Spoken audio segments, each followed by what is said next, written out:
สวัสดีค่ะท่านผู้ฟังทุกท่านค่ะต้องขออภัยค่ะด้วยเหตุไฟดับนะคะวันนี้เราจะได้ศึกษาต่อในอภัยราชกุมารสูตรว่าด้วยอภัยราชกุมารข้าพเจ้าได้สดับมาแล้วอย่างนี้สมัยหนึ่งพระผู้มีพระภาคเจ้าประทับอยู่ณเวรุวันกลันทกะนิวาปสถานเขตพระนครราชคฤห์ครั้งนั้นพระราชกุมารพระนามว่าอภัยเสด็จเข้าไปหานิครนนาถบุตรถึงที่อยู่ทรงอภิวาทนิครนนาถบุตรแล้วประทับนั่งณที่ควรส่วนข้างหนึ่งนิครนนาถบุตรได้ทูลอภัยราชกุมารว่าไปเถิดพระราชกุมารเชิญพระองค์ยกวาทะแก่พระสมณโคดมเมื่อพระองค์ทรงยกวาทะแก่สมณโคดมอย่างนี้แล้วกิตติศัพท์อันงามของพระองค์จักระบือไปว่าอภัยราชกุมารทรงยกวาทะแก่สมณโคดมผู้มีฤทธิ์มีอานุภาพมากอย่างนี้อภัยราชกุมารตรัสถามว่าท่านผู้เจริญก็ข้าพเจ้าจะยกวาทะแก่พระสมณโคดมผู้มีฤทธิ์มากมีอานุภาพมากอย่างนี้ได้อย่างไรนิครนนาถบุตรทูลว่าไปเถิดพระราชกุมารเชิญพระองค์เสด็จเข้าไปเฝ้าพระสมณโคดมถึงที่ประทับ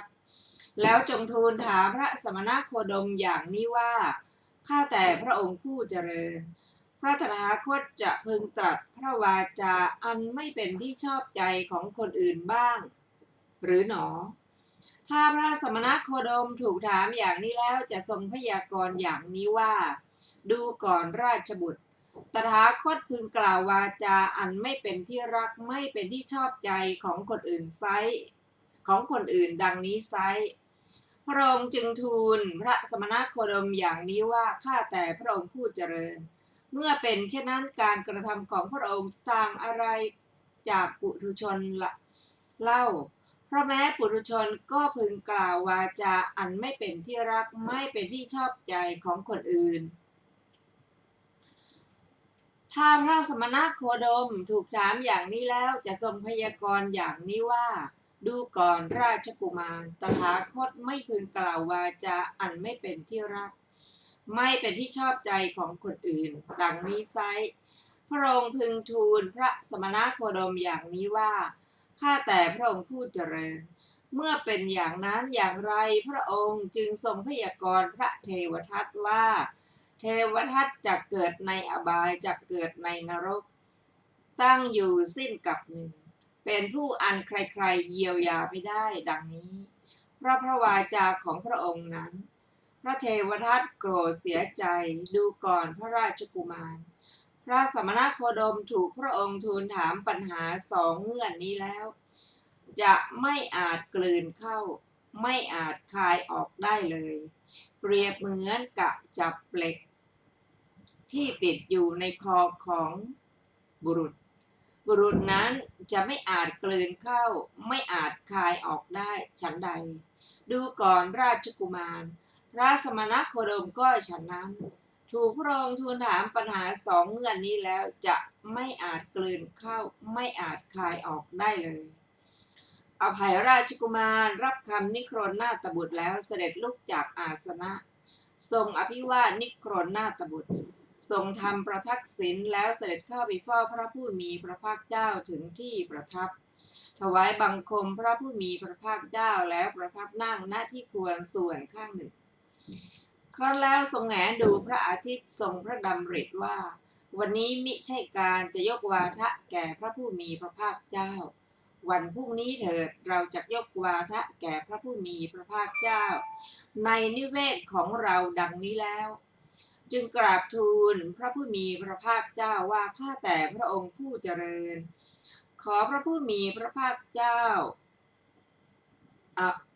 มีพระองค์เป็นที่สี่จงทรงรับภัตตาหารของหม่อมฉันเพื่อเสวยในวันพรุ่งนี้พระผู้มีพระภาคเจ้าทรงรับด้วยดุษณีภาพลำดับนั้นอภัยราชกุมารทรงทราบว่าพระผู้มีพระภาคเจ้าทรงรับแล้วเสด็จลุกจากอาสนะถวายบังคมพระผู้มีพระภาคเจ้า ที่ประทักษิณแล้วเสด็จหลีกไปครั้งนั้นพอล่วงราตรีนั้นไปเวลาเช้าพระผู้มีพระภาคเจ้าทรงนุ่งแล้วทรงถือบาทและจีวรเสด็จเข้าไปยังนิเวศของอภัยราชกุมารประทับนั่งบนอาสนะที่เขาปูลาดไว้ลำดับนั้นอภัยราชกุมารทรงอังคาดพระผู้มีพระภาคเจ้าด้วยขาธนียโภชนียะอันประณีตให้อิ่มหนำเพียงพอด้วยพระหัตถ์ของพระองค์เองเมื่อพระผู้มีพระภาคเจ้าเสวยเสร็จทรงชักพระหัตถ์จากบาทแล้วอภัยราชกุมารทรงถืออาสนะต่ำอันหนึ่งประทับนั่งณที่ควรส่วนข้างหนึ่งหัวข้อวาจาที่ไม่เป็นที่รักอภัยราชกุมารประทับนั่งณที่ควรส่วนข้างหนึ่งแล้วได้ทูลถามพระผู้มีพระภาคเจ้าว่าข้าแต่พระองค์ผู้เจริญพระตถาคตจะพึงตรัสพระวาจาอันไม่เป็นที่รักไม่เป็นที่พอใจของคนอื่นบ้างหรือหนอพระผู้มีพระภาคเจ้าตรัสว่าดูก่อนราชบุตรในปัญหาข้อนี้จะวิสัชนาโดยส่วนเดียวมิได้อภัยราชกุมารตรัสว่าข้าแต่พระองค์ผู้เจริญเพราะปัญหาข้อนี้พวกนิครนได้ฉิบหายแล้วพระผู้มีพระภาคเจ้าตรัสว่าดูก่อนราชกุมารเหตุไฉนพระองค์จึงตรัสอย่างนี้เล่า ข้าแต่พระองค์ผู้เจริญเพราะปัญหาข้อนี้พวกนิครนได้ฉิบหายแล้วข้าแต่พระองค์ผู้เจริญขอประทานพระวโรกาสหม่อมฉันเข้าไปหานิครนนาถบุตรถึงที่อยู่อภิวาทแล้วนั่งหน้าที่ควรส่วนข้างหนึ่งนิครนนาถบุตรได้บอกว่าไปเถิดพระราชกุมารเชิญพระองค์เสด็จไปยกวาทะแก่พระสมณโคดมเถิดเมื่อพระองค์ยกวาทะแก่พระสมณโคดมอย่างนี้กิตติศัพท์อันงามของพระองค์จักระบือไปว่าอภัยราชกุมารยกวาทะแก่พระสมณโคดมผู้มีฤทธิ์มากมีอานุภาพมากอย่างนี้เมื่อนิครนนาถบุตรกล่าวอย่างนี้หม่อมฉันได้ถามว่าท่านผู้เจริญก็ข้าพเจ้าจะยกวาทะแก่พระสมณโคดมผู้มีฤทธิ์มากมีอานุภาพมากอย่างนี้ได้อย่างไรนิครนนาถบุตรตอบว่าไปเถิดพระราชกุมารเชิญพระองค์เสด็จเข้าไปเฝ้าพระสมณโคดมถึงที่ประทับแล้วจงทูลถามอย่างนี้ว่าข้าแต่พระองค์ผู้เจริญพระตถาคตจะพึงตรัสพระวาจาอันไม่เป็นที่รักไม่เป็นที่ชอบใจของผู้อื่นบ้างหรือหนอถ้าพระสมณโคดมถูกพระองค์ทูลถามอย่างนี้แล้วจะทรงพยากรณ์อย่างนี้ว่าดูก่อนราชบุตรตถาคตพึงกล่าววาจาอันไม่เป็นที่รักไม่เป็นที่ชอบใจของผู้อื่นดังนี้ไซพระองค์พึงทูลพระสมณโคดมอย่างนี้ว่าข้าแต่พระองค์ผู้เจริญเมื่อเป็นอย่างนั้นการกระทำของพระองค์จะต่างอะไรจากปุถุชนเล่าแม้เพราะแม้ปุถุชนก็กล่าววาจาอันไม่เป็นที่รักไม่เป็นที่ชอบใจของผู้อื่นแต่ถ้าพระสมณโคดมถูกพระองค์ทูลถามอย่างนี้แล้วจะทรงพยากรณ์อย่างนี้ว่าดูก่อนราชกุมารตถาคตไม่พึงกล่าววาจาอันไม่เป็นที่รักไม่เป็นที่ชอบใจของผู้อื่นดังนี้ไซพระองค์พึงทูลพระสมณโคดมอย่างนี้ว่าข้าแต่พระองค์ผู้เจริญเมื่อเป็นอย่างนั้นอย่างไรพระองค์จึงทรงพยากรณ์เทวทัตว่าเทวทัตจักเกิดในอบายจักเกิดในนรกตั้งอยู่สิ้นกับหนึ่ง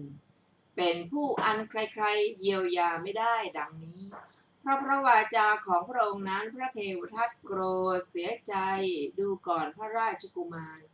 พระสมณโคดมถูกพระองค์ทูลถามปัญหาสองเงื่อนนี้แล้วจะไม่อาจกลืนเข้าไม่อาจคายออกได้เลยเปรียบเหมือนกระจับเหล็กติดอยู่ในคอของบุรุษนั้นจะไม่อาจกลืนเข้าไม่อาจคายออกได้ฉันใดดูก่อนราชกุมาร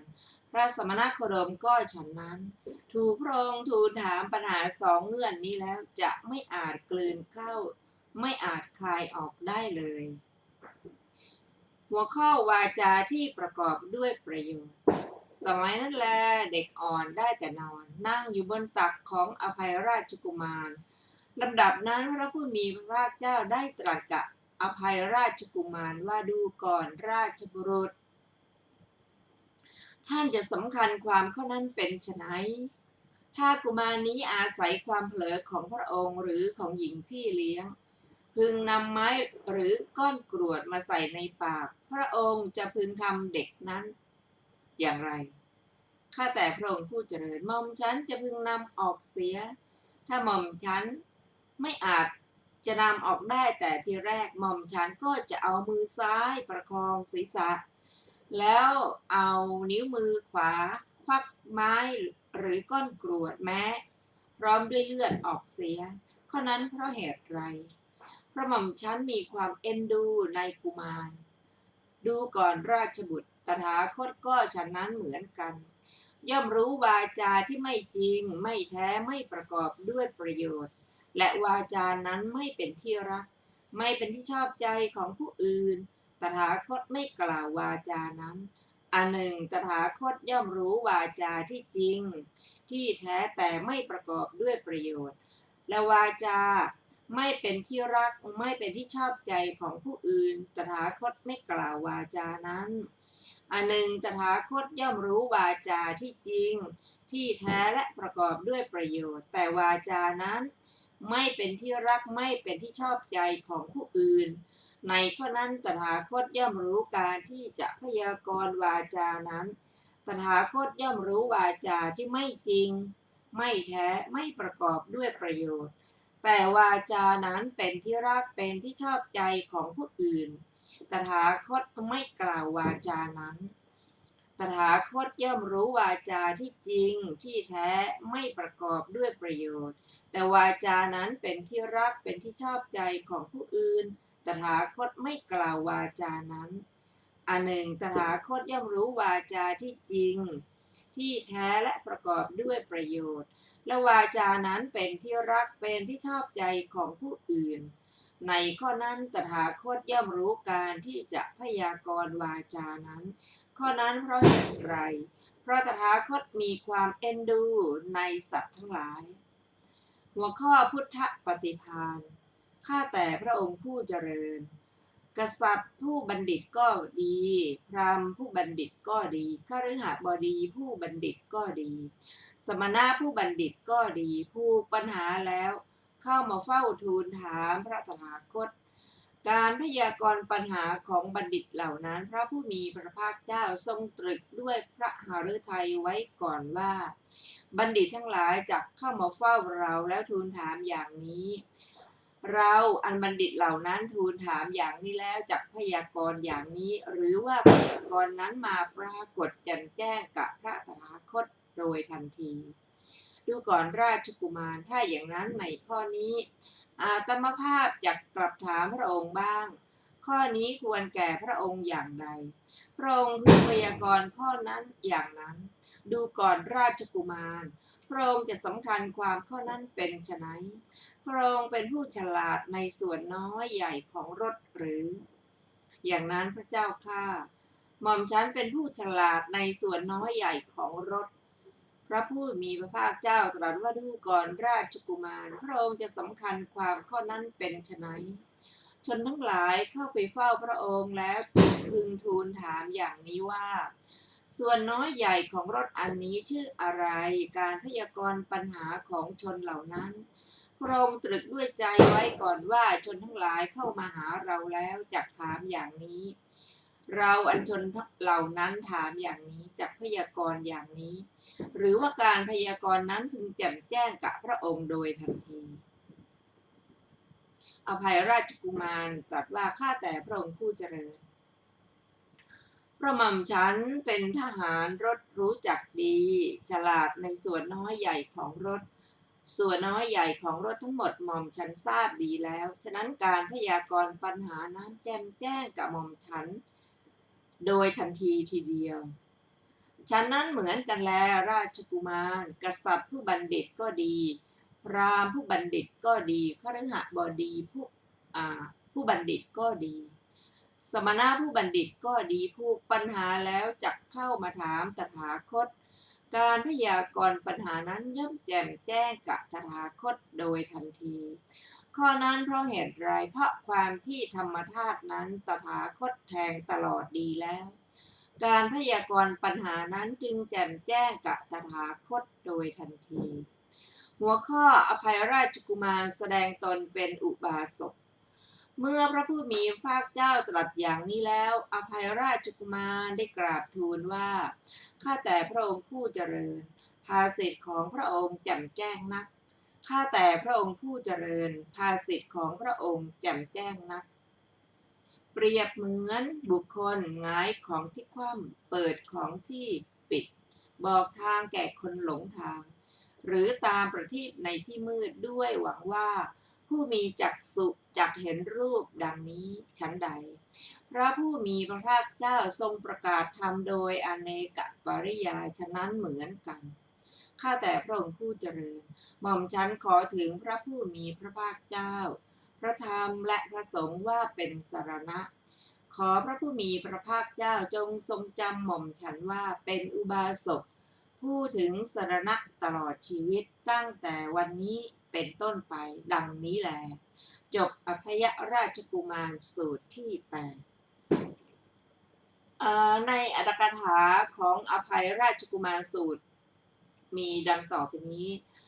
ในบรรดาคำเหล่านั้นคำว่าอภัยะเป็นพระนามของพระราชกุมารพระองค์นั้นคำว่าราชกุมารคือเป็นพระราชโอรสของพระเจ้าพิมพิสารบทว่าวาทังอาโรเปหิคือจงยกโทษในวาทะคำว่าเนระยิโกแปลว่าผู้บังเกิดในนรกคำว่ากับปัตโถแปลว่าตั้งอยู่ตลอดกับคำว่าอาเตกิจโฉคือแม้พระพุทธเจ้าพันพระองค์ก็ไม่อาจแก้ไขได้คำว่าโอคิริตุงคือพระตถาคตเมื่อไม่อาจกล่าวแก้ปัญหาสองเงื่อนได้ก็ไม่อาจคลายหรือนำออกข้างนอกได้คำว่าอุคิริตุงคือเมื่อไม่อาจนำโทษแห่งคำถามปัญหาออกไปเสียก็ไม่อาจกลืนหรือเข้าไปข้างในได้คำว่าเอวังพันเตความว่าได้ยินว่านิโครนคิดว่า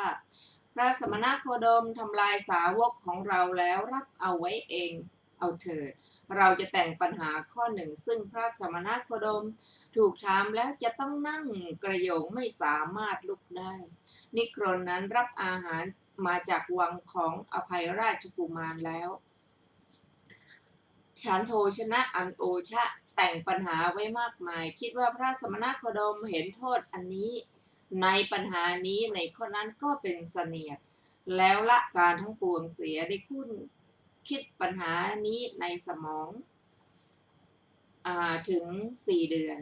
ครั้งนั้นนิครนคิดว่าพระสมณโคดมไม่อาจให้โทษในการถามหรือตอบปัญหานี้ได้ปัญหานี้ชื่อว่าโอวัตติกะสาระคือปัญหาวนเวียนใครหนอจะผูกวาทะพระสมณโคดมได้ต่อแต่นั้นก็ตกลงใจว่าอภัยราชกุมารเป็นบัณฑิตเขาจักสามารถเหตุนั้นเราจะให้อภัยราชกุมารเรียนปัญหานั้นแล้วให้อภัยราชกุมารเรียนอภัยราชกุมารนั้นมีอัธยาศัยชอบยกวาทะจึงรับคำนิโครนั้น